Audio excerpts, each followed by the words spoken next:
whatever. It's just cold.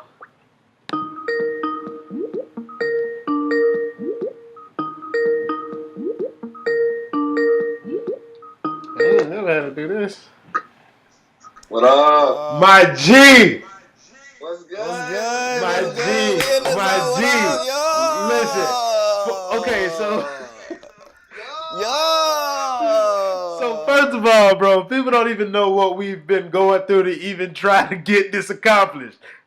We've been trying to get this episode done for a month and a half, 2 months now. Ugh.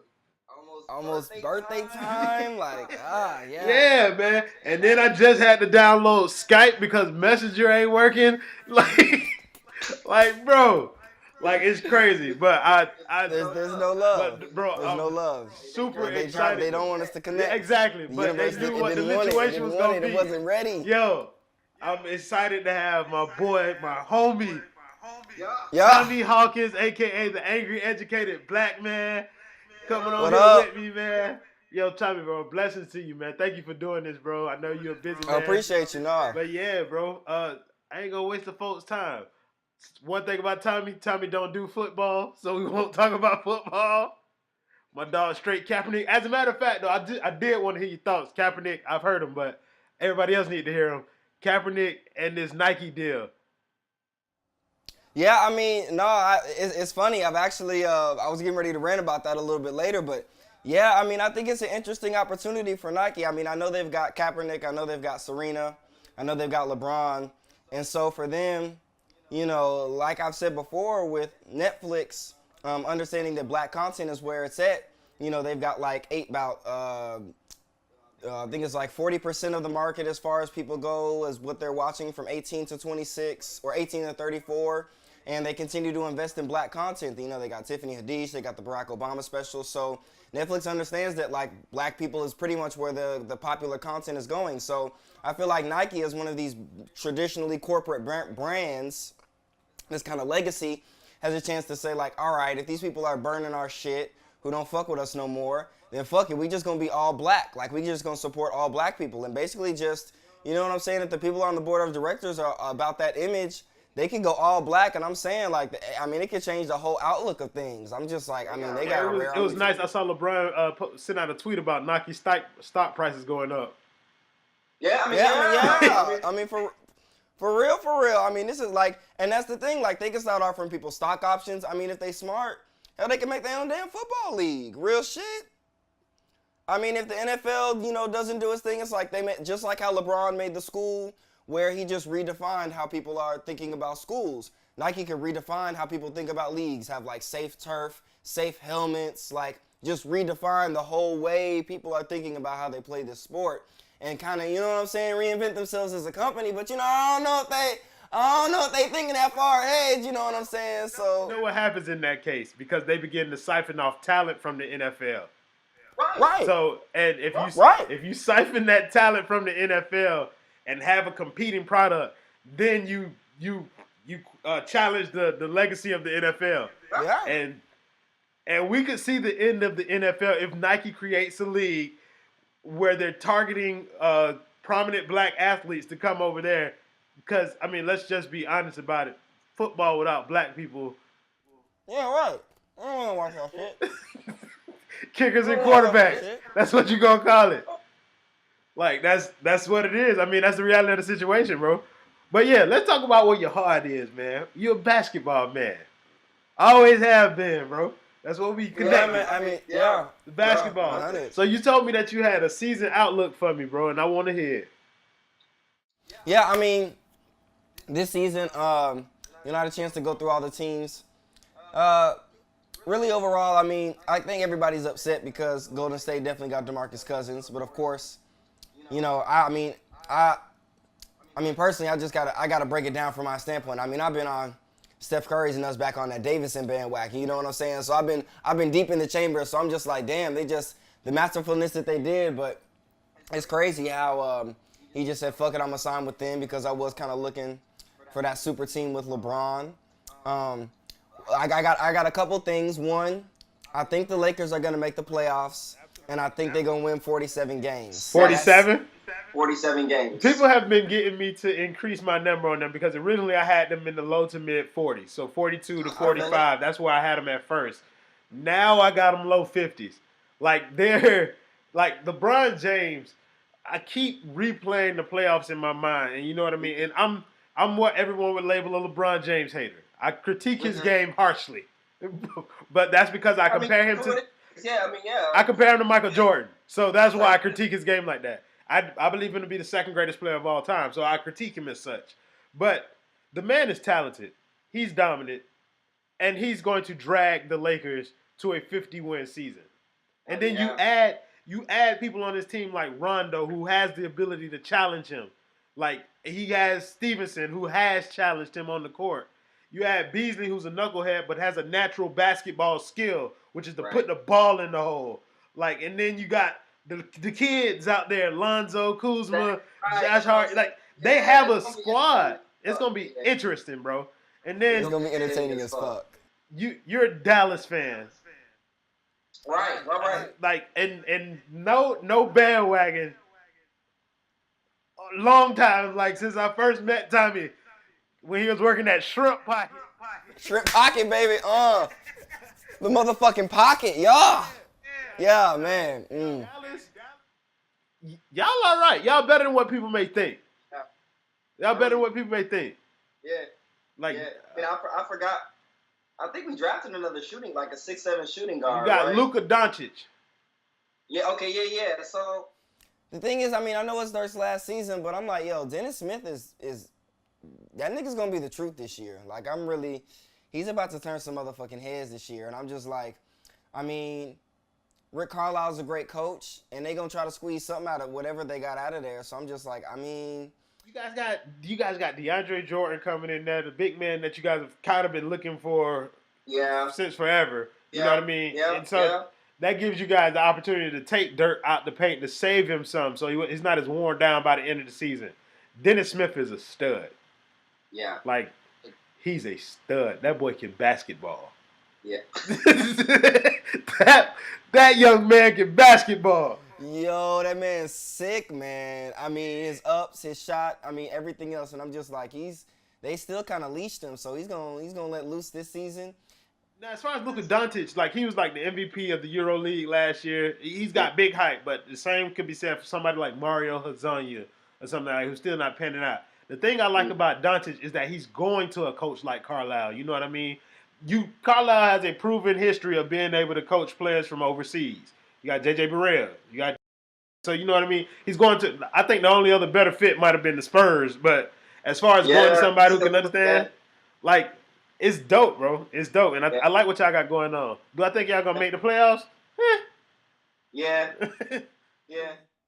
I'm right there. I mean, the thing is I'm like, all right, I'd actually like to take another draft pick. I mean, another potential, you know what I'm saying, top 10, top 15 pick. But at the same time, it's like they really could bang out some doors this year, and especially with signing DeAndre, they're kind of like, I mean, Dirk's already been saying he wants to get a number 8 spot. He wants to make a playoff run. So you know what I'm saying? It's a move that helps you towards that. I think Luka Doncic is going to end up being a play now player. Like, he's ready to play in the league for what they're going to ask him to do. He's not going to be asked to be the lead guy, but he has the skill set to be. I guess I'm not so sure about what that is. You know what I mean? Like, I'm iffy. But you put him next to Dennis Smith Jr., who's a man child, and he's gonna get open looks. And if he can knock down shots, like, and they still got Barnes low key. Like, yeah, exactly. Let me get 15, 20 from people you. sleep on Harrison Barnes as a basketball player, but that's 16, 17 points walking through the door, and that's not easy to find because God knows the Miami Heat could use 16, 17 points from a wing player. Tommy, what are we gonna do, bro? Bro, I don't know what to say, bro. I don't know what to say. I know you're the Miami expert, bro. You gotta give me some reason on what can possibly be done. Because, I mean, Spoelstra's a master at the end of the day. But, you know what I'm saying? You gotta give him something to master with, you know? I'm glad you said that, bro. Most people, that's another person who's extremely slept on. Eric Spoelstra? Yeah, like... Eric Spoelstra, like, people talk about him like he's just a middle-of-the-pack regular coach. This man has 2 championships. And yes, LeBron James was there, but Spoelstra has 2 championships. Right. Like, let's see what Tyronn Lue does. You know what I'm saying? Like, come on, man. A LeBron-less roster, a roster of D-leaguers and scrubs, and for the past 2 years, like, we ain't really had no players.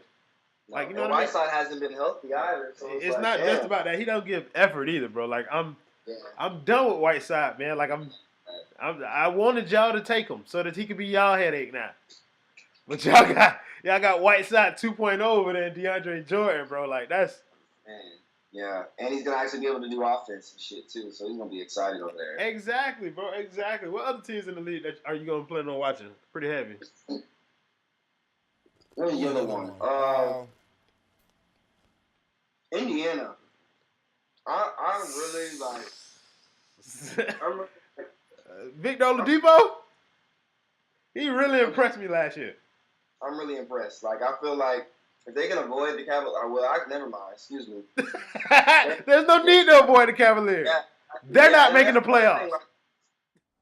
The East is really interesting, too, because I'm just like, now, last year I feel like if Boston was healthy, they should have beaten the fucking Warriors, because the Warriors were weak last year. I was done with them niggas at Game 6 when they couldn't fucking beat Houston on their home court. That was some bullshit. I'm like, I can't remember exactly how it went, but I knew in Game 5, where Steve Kerr had to massage KD's ego because he thought he was Michael Jordan out there. I was like, nah, I'm done with you, bro. Like, you really think you Michael Jordan out there, bro? Like, no, pass the ball to Steph, goddammit. Like, I know he's cold. I know he's upset, but y'all supposed to work as a team. Anyway, I don't feel like they should have won that year, but at the same token, I'm really interested to see what a healthy Boston team's going to do, because you remember when the funny thing is we had this conversation last year towards homecoming. Yeah, when you came out here, we was at the house. We was in my house. Yeah, and you remember then. We talked about the 2 surprises was going to be Boston, and them motherfuckers didn't even have Kyrie or Hayward, and New Orleans. And they motherfucking beat, they swept Portland without Cousins. You know what I'm saying? So I'm just like, at this point I'm like, there's only a few group of teams that are really like, okay, this team is really competitive or like has a chance. Like Utah, Houston, Golden State. Like if we're going to the West, then we're really saying like, I have to stop you there, brother. Well, I mean, I don't really think they're gonna beat nobody. Like, let's be real about it. Like, I don't really think that they're, like, oh yeah, I mean, let's be real. I don't fuck with Houston. I don't really think they're gonna beat anybody. But I'll at least give them enough respect to say, like, okay, y'all may play some contenders or be in the top 4. You may get out the first round, but you're not gonna beat any of these other particular teams that I speak of. You know what I'm saying? Like, making sure we had a baseline here for the crowd. Yeah, okay, yeah, for sure. I mean, yeah, to be honest, the only real contenders is Boston, Golden State, and to be honest, I'll keep it one. Nigga, if LeBron get hot, I don't know what the fuck gonna happen. Yo, like I keep saying that, like everybody talk about how LeBron in the West is gonna make it tougher, and I believe it is because he's gonna play them on a more regular basis. Yeah, and the thing about it is you have to understand who's the other real contender. The only other real contender in the West last year was Houston, and I feel like LeBron. Yeah. The worst. Yeah, well, but it's like Philly in the East. Everybody, like, I like Phillies, but they're worse. They lost Marco Bellinelli and Ersan Ilyasova, and those two were critical during their run. And I don't honestly. Now I like Philly, but they may not be the 3rd best team in the East. That's what I've been trying to tell people. Like, you know what I'm saying? Like, to be honest, okay, and everybody is sleeping on Toronto, bruh. It doesn't. They got Kawhi Leonard and Danny Green, so you don't have as ball dominant of a shooting guard like with DeMar DeRozan. You got a catch and shoot player next to Kyle Lowry, and then you got Kawhi, Mr. Do It Everything at the 3. Like they could be scared. They still got Valanciunas. Like and then on top of that, even if it doesn't work, they're coming from under a lot of these contracts after this year anyway. Exactly. Everybody's got to ball out, so it doesn't matter. You know what I'm saying? Like Toronto has nothing to lose. They're the most dangerous team in the East, really. They have nobody has anything to lose on that team, period. Because, I mean, to be honest, like, Boston is talented, but everybody's heaping praise on them, and we all know that it's different when nobody expects anything from you versus when now you're the team to beat. Like, that's That's what it is now because Boston is the team to beat. There's no more LeBron. So the Right. East seems like a free-for-all, but there are only a few teams over there. But you were saying that hold on. You said Philly might not be the third best team in the East. Who else did you have above them? Yeah, that was a little disrespectful. But Like I mean, because I don't want to say Washington, even though I think Washington. Oh fuck, Washington, Milwaukee can swallow slow, like straight up. Like I give no fuck. Like I'm not sugarcoating that shit no more. Like y'all niggas have had too long, 3 or 4 years with these same ass rosters, with these same ass niggas, and y'all ain't did shit. Like that's why I'm like, you as a Miami fan gotta be upset. Like y'all niggas got all this talent, and y'all can't even get out the first rounds. Y'all couldn't even be. Y'all couldn't even. Well, all this talent when you talk about Miami, you got to think we got a D-leaguer starting. Tyler. No. I'm saying from the standpoint of what Spoelstra's done with that talent versus the fact that Milwaukee, Washington, and hell, even Toronto, until they've made this move, has had all that talent. Yeah, and done nothing. They got a top 10 player in the league, and then that is rough though, bro. That's what I'm saying. That's why I'm like, I don't have any. I'm done with sympathy for those teams. Like it's been too long. We've had too much. Like it's over. Hell, the same thing for Portland. Like they gotta blow that shit up too. Yeah, blow it up. Like come on, let's keep this shit moving. Like y'all holding the progress because we need some more super teams up in this I bitch. thought that's one of the moves that LA would try and make would be to go after one of them, either Dame Lillard or CJ McCollum. Because I think Dame Lillard would have been a great addition to that team. yeah, I think he could play with LeBron. I think he could too. I think he could too. Yeah. But I honestly believe that Very I'm underrated. starting to become. Very underrated. Huh? He's very underrated too. Damian Lillard?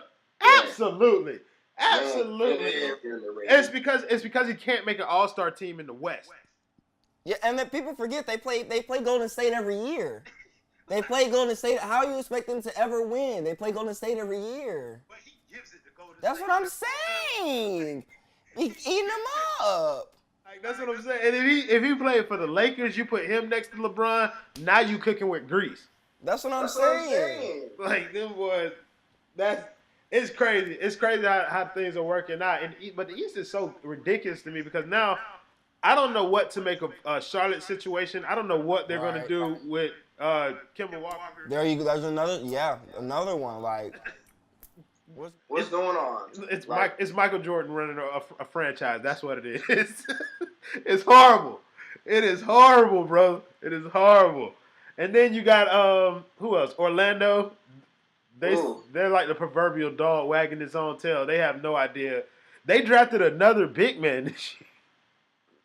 They got Mo Bamba to add to Bismack Biyombo, to add to Nikola Vukovic, to add to Jonathan Isaac, who's 6'11". Like it's at no point does anybody say, "Hey, maybe we should get a guard." I mean, look at the guard they drafted. That nigga with the hair. Elfrid Payton. Yeah, and they traded that nigga away. Like, Yeah, he's now with the Pelicans, which might be an underrated move too. Because I'm not. Before I say this, I don't want anybody to think I'm mistaking this young man for an NBA champion. But Elfrid Payton can be Rondo-esque in his impact on the game. Because he can score, he can assist, he can rebound, he can steal the ball. Like, Yeah, that's the game. yeah, but he's a bum though. Like, yeah, right. Yeah, I mean, yeah, right. Of course, yeah, like, yeah. He's very effective at what he's like a Tony Allen type dude. Like he's yes. he flows in that niche. Exactly. Yes. Yo, another team. I want to talk about my brother's favorite team, the Bulls, bro. Like, because the East is so weak, I still hate Fred Hoiberg. oh, he's garbage. Oh my God! It's disrespectful to have him as a head coach. Like, come on, man. Absolutely. He fired so long ago. Absolutely, and it's only like his third year. Like he should have been Yeah, fired midway through his first season. Like it's over. It's over. But yes, but I mean, what they're building, I'm not entirely sure what it is, but maybe they just like collections of injured players. But to put Zach LaVine and Jabari Parker on the same team, Oh. yeah. Oh yeah, that's right. They signed Jabari Parker with all that money. Oh. Yeah, but I like Lauri Markkanen. I like him. Yeah, that's what I'm saying. That's the one. Bryce. Who did they draft?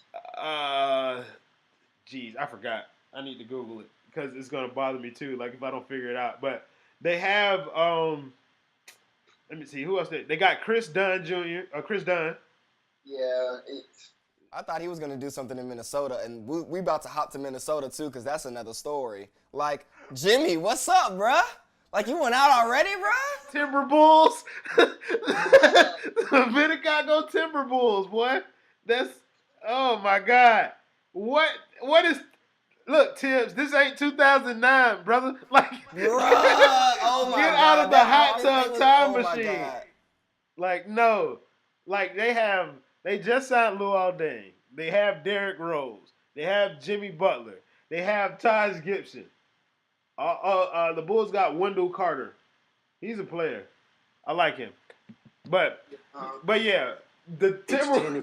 But Jesus Christ, they got the core from the playoff run in 2008 Chicago Bulls.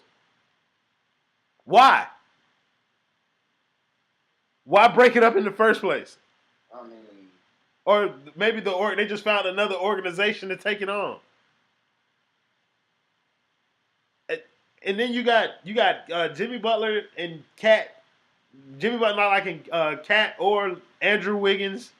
yeah, like. What's the bruh, deal? Like, What's the deal? But you were talking about Utah earlier, and a lot of people thought Utah was like a flash in the pan last year. no, they're actually a really good team. Like, Like, people people gotta gotta realize, like, this game is not not about like the superstars. superstars. Like, you need need superstars, like, yeah, but true, but it's team team basketball. basketball. All the Right. teams you They want. have one. Hmm? They have a baby one in the making. Yeah, oh yeah, for sure, Donovan. Oh yeah, I mean, niggas thought he was a shooting guard or like that nigga like okay, now let me crush a nigga real quick. Now, let me tell you, watching that series not only showed me the value of team, but at the same time, Russell Westbrook has to be the Utah versus Oklahoma. Okay. Yeah. Man. Yeah. Man. Okay, go ahead. On top of the fact of, like, at that point, I really was like, okay, like, I'm gonna refrain a little bit, but like Russell Westbrook fans, y'all have to understand, this man has to be one of the stupidest men on the planet or basketball IQ I've ever seen.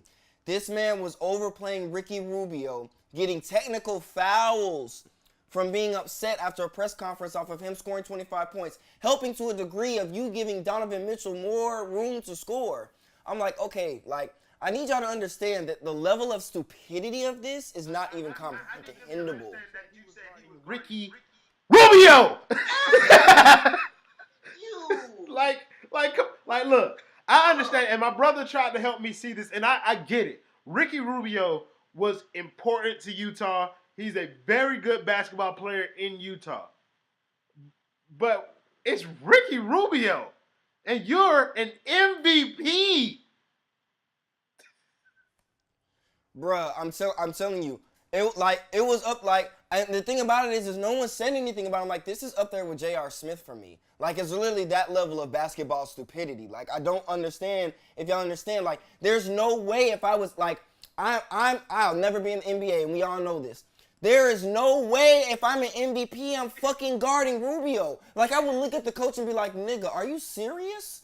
I'm about to guard this nigga for 6 minutes, and if I don't get in any foul trouble, you gonna continue to let me guard this nigga while I average a triple-double. Fuck you. Like, the fuck? Like, yeah, okay, yeah, like, yeah, nigga, what are we, like, the fuck? Like, bro, I'm telling you, like, that was literally, I was like, bro, there's no way. Like, how, and you have to understand that his ego is so big, nobody can talk him out of that. Nobody can say anything to Westbrook in OKC. Nobody. He's the best player in the organization. When Kevin Durant was there, at least you had an opportunity to be like, hey, yo. But maybe you should guard somebody else. But it's Ricky Rubio who's killing you. But that also sheds a light on maybe today's game is so much focused on offense that we've completely forgot about defense altogether. Yeah. Like, Westbrook plays almost no defense. MVP. Yeah. James Harden plays definitely no defense. Yeah. MVP. Yeah. But, I mean, I guess whatever sells. Like that's Yeah, and that's the other weird part about it is I'm like, and this is the argument now. Once again, I'm gonna keep it 100. This is the thing that my mom, my dad, who've watched basketball for years, have said all the time is, all these motherfuckers who put up all these numbers means nothing because they do not win. That is the bottom line. They do not win. And the thing about it is it's not even just a winning thing. It's the mental capability to be able to win. James Harden continues to get into situations where he's supposed to be clutch and misses threes, goes ghost, or does not perform. That is something mental. it has a name. They call it it. He doesn't have it. He can score the ball. I get it. But he don't have it. Thank you. Like, and that's what, like, I get why people want to make this comparison. I hate this conversation. When people say that James Harden will go down as a greater basketball player than Dwayne Wade. Oh, God, no. Jesus Christ. That's some of the dumbest shit I've ever heard in my life. Like, it's not even... Harden is a natural scorer of the basketball. I acknowledge his skill. He does not play defense. Yeah. And he doesn't have it. Whatever it entails as far as to be able to will your team, drag your team to the championship, he don't have that. Wade has it in spades. I'm telling you. When I was at Game 3 sitting with the Dallas Mavericks watching the NBA Finals, you know who the person who put the most fear in my motherfucking heart? Was Dwayne Wade. That nigga put all the fear in my heart. Every time he made a shot, I grabbed my mom. Oh my God, please don't let him warm up. Please calm down. Do not get excited. Yeah, like... It's a fan, so I get it. People think I'm crazy, but I don't want to get too deep into that because I get angry about that. No, it's like, but I understand what you're saying. It's just disrespectful. Like, to be honest, if niggas really want to break it down, Klay Thompson is a better shooting guard than James Harden. Yeah. Yeah, he's a better shooting guard. I don't know if he's a better player. That's where I told the line. Like James Harden. But Klay, no. It's not a stretch to say that he plays defense. Like he's a two-way player. And that's the thing about Klay Thompson that people have underrated. Sometimes I believe that Klay Thompson, not Kawhi Leonard, is the best two-way player in basketball. Yeah. Because he scores so efficiently. It's all about efficiency. You know what I'm saying? And it's like Klay scored what? Yeah, Klay scored what? 37 points with like how many touches? It was probably less than 20, 30 touches. That's insane. Yes, bro. Like the man is a savant as far as defensive positioning and stuff like that. He uses his body well. He's 6'7", like solid. Yeah. Like he should be in the conversation for best two guard in the league. And so I think that you're not crazy when you say that. I think the only thing is that James Harden is just a better individual. Like he's an elite all-time offensive talent. Yeah. He's an elite all-time offensive talent. Like but I can't allow myself to forget the other side of the ball. And I think that's what your thing is too. I'm with you. And also the other thing too is that I say the it too. I think Klay has more it than Harden too. Absolutely. Klay has a dog in there, in that little light-skinned body. But I'm telling you, he saved them from OKC that one year. That nigga was hitting threes from another planet, my nigga. I was like, bro, I've never seen no shit like this in my life, bro. That's honestly one of the best playoff series I've ever seen in my life. 31 and a quarter or some crazy foolishness like that. Like 37, 36. Somewhere in there. He scored 30-plus points in one quarter of regulation basketball. That, like, people need to respect his game and respect what he can do out there. Yeah. But it's crazy. But I'm with you though. To the point though. But yeah, Dwayne Wade should never be like. He should never be disrespected. Yeah, right. This is a question that I want to ask you. I'm going to ask it objectively. Who do you think is the better basketball player, Dwayne Wade or Allen Iverson? Oh, that's a tough one. I know it. Why do you think you came on here, Tommy, for easy softball questions where you can just feed nonsense? Who's the better player? Who's the better player? Talk it out. Well, I mean, I'm gonna say skill and talent wise. Iverson changed the game. He skill and I mean, I've seen them both. When I watched Iverson, it's like I saw him at the latter end of his career, and I'm like, I've never seen anybody do like his reaction, speed, assists. He was basketball. He was basketball. Like it's just like I can't even explain it. He was basketball to a whole nother degree. The thing about Wade is it's difficult because. One, I don't know if Iverson is a 1 or a 2. I don't know if he was disciplined enough to play a 1 or a 2. He was in the wrong generation. Two, He definitely was in the wrong. he was in the wrong generation. Two, and also he had nothing on his. Well, I'll come back to the nothing on the. But two, just on pure basketball. But Wade is a true two guard in the sense of his fundamentals, the way he plays defense, assists, passing. Like he's so fundamentally sound that. When you're building a team, like he fits within that role so well that it's tough to compare Iverson because he's not so position driven based on the way the basketball's played. Wade maybe fit into your schema more because Iverson has to be the team that you have to create around him is a little bit more. As a GM, you're going to have more finesse that you have to create around Iverson as opposed to Wade because he's more. It's not that he's more traditional, but he fits more into the two position. Now, I think it's because Wade has more skill sets than Iverson had. Wade, you can build any kind of team around Dwayne Wade. He can terraform himself to fit any scheme, any team that he's on. I think Iverson had a very defined way to play the game. He was great at it. Yeah. And you had to put specific things around him. You had to put defenders around him. You had to put a rim protector down there because he was going to get blown by. Like that's because he's not going to play defense. He's going to get steals because he's in the passing lanes, but he's not really going to check anybody. Wade, you can leave him on an island with several players and he'll hold his own. This is what I say to people, and they always get it confused. I think Dwayne Wade is obviously the better basketball player. I think Allen Iverson is the much more popular basketball player, which makes it harder for people to decide. Iverson definitely had a bigger impact on basketball than Dwayne Wade. I have no doubt about that. But I also have no doubt in my mind that Dwayne Wade is a better basketball player than Allen Iverson. Allen Iverson was efficient at putting the ball in the hole. Wade could score, but Wade is a better rebounder. He's a better defender. He's a better team defender. He's a better passer. Like, he's just a better – and Allen Iverson's stats may be better in certain categories, but when you watch them play, like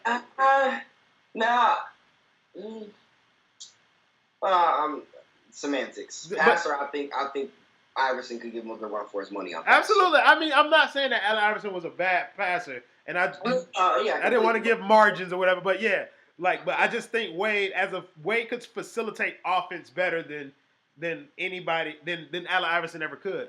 Because while you talk about how Allen Iverson doesn't have teammates around him who can score and all these things, Wade, in his prime, in his best season, was on a team with Jermaine O'Neal, not the one from the Pacers. Jermaine O'Neal, not the one with the braids, the bald head Jermaine O'Neal, end of his rope.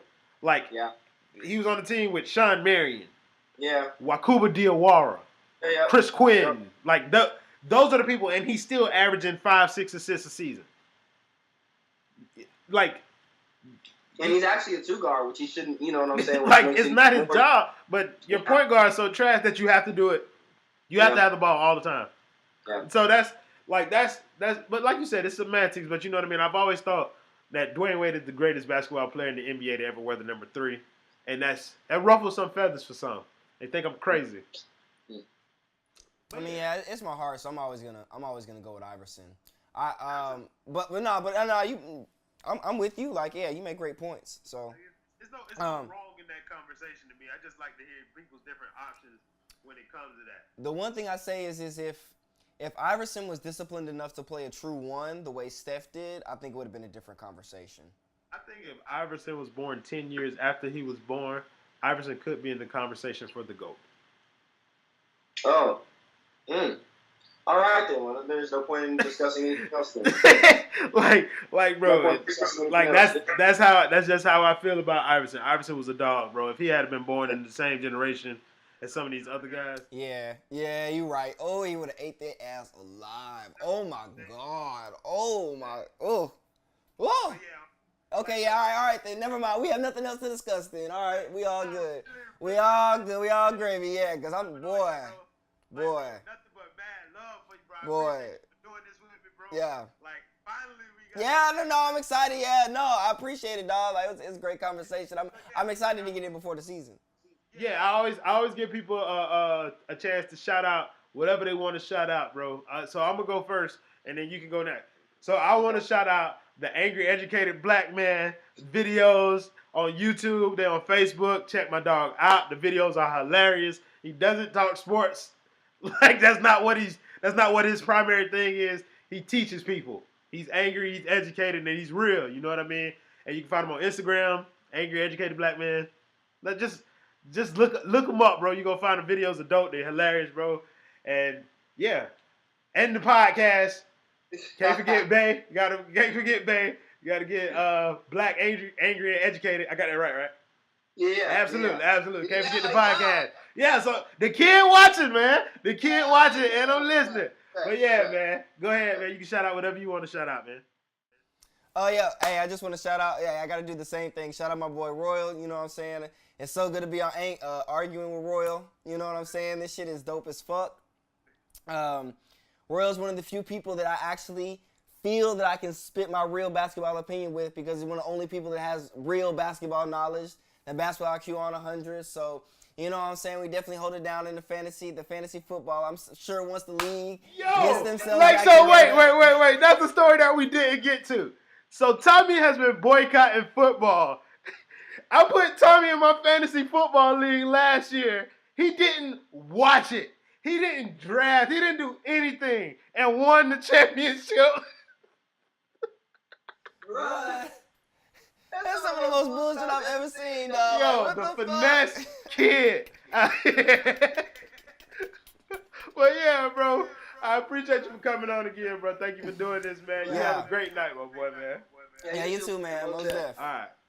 Arguing Royal, man. Shout out, Angry Educated Black Man. Yeah. That.